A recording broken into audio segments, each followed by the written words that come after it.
కుంకుమభరణ by మల్లెల సీతారామారావు. పూర్వం కుంతల దేశాన్ని చిత్రదవుడనే రాజు పరిపాలించేవాడు. ఆయనకు ఒకతే కుమార్తె. ఆమె పేరు తారామతి. తారామతి ఒక రోజు చంద్రవర్మ అనే భటుణ్ణి వెంటబెట్టుకొని పురవీధుల గుండా దేవీ ఆలయానికి బయలుదేరింది. ఒకచోట ఆమెకు మనుషులు గుమికూడి ఉండడం కనబడింది. ఆ జనం అక్కడ అలా ఎందుకు గుమికూడారో తెలుసుకురమ్మనమని ఆమె తన భటుణ్ణి పంపింది. అతడు తిరిగి వచ్చి ఎవరో జ్యోతిష్కుడు అందరికీ భవిష్యత్తు చెప్తున్నాడు అన్నాడు. నన్ను ఎవరు వివాహం ఆడతారో అడిగి తెలుసుకురా అన్నది తారామతి. దేవి, ఈ జ్యోతిష్యులు పొట్ట నింపుకోవడానికి ఏదో చెప్తారు, వాళ్ళ మాటలు ఎంతమాత్రమూ నమ్మదగినవి కాదు అన్నాడు చంద్రవర్మ. ఏమిటి నీ అధిక ప్రసంగం? నేను నిన్ను ఆజ్ఞాపిస్తున్నాను, నా ఆజ్ఞ నిర్వర్తించటమే నీ విధి అన్నది తారామతి కోపంగా. చంద్రవర్మ జ్యోతిష్యుడి వద్దకు వెళ్ళి తిరిగి వచ్చి, నేను ముందే చెప్పలేదా, ఈ జ్యోతిష్యుడు చెప్పేది ఎంతమాత్రమూ నిజం కాదు అన్నాడు. అతగాడు చెప్పేది నిజమో అబద్ధమో నేను చూసుకుంటాను, అతను ఏం చెప్పాడు అన్నది తారామతి. ఏం చెప్పమన్నారు? మీరు నన్నే పెళ్ళాడతారట అన్నాడు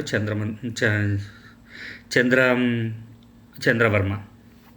ఆ మాటలు విని తారామతి పట్టరాని కోపం వచ్చి తన చేతిలో పూసల సజ్జలో ఉన్న కుంకుమభరణి తీసి బలవంతంగా చంద్రవర్మ ముఖానికేసి కొట్టి, హీనుడా, నువ్వా నన్ను పెళ్ళాడేది?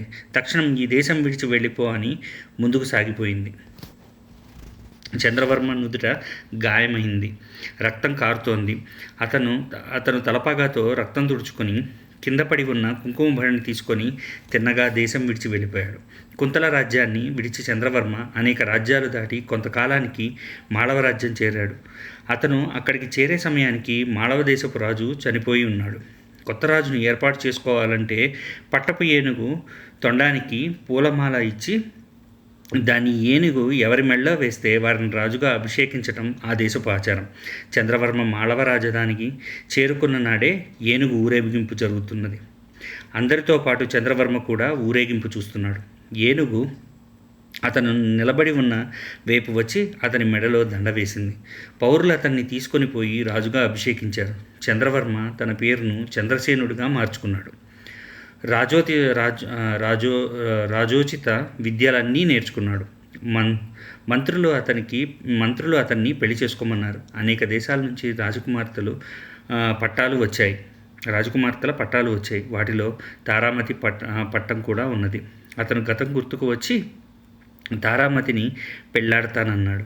తారామతి తండ్రి మాళవరాజు తన కుమార్తెనిచ్చి చేయడానికి ఎగిరి గంతు వేశాడు. చంద్రసేనుడికి తారామతికి వైభవంగా పెళ్లి జరిగింది. తారామతి తన భర్త ముఖం కేసి చూసి, ఈ మచ్చ ఏమిటి అని అడిగింది. చంద్రసేనుడు కుంకుమభరణి తీసి ఆమెకు చూపించాడు.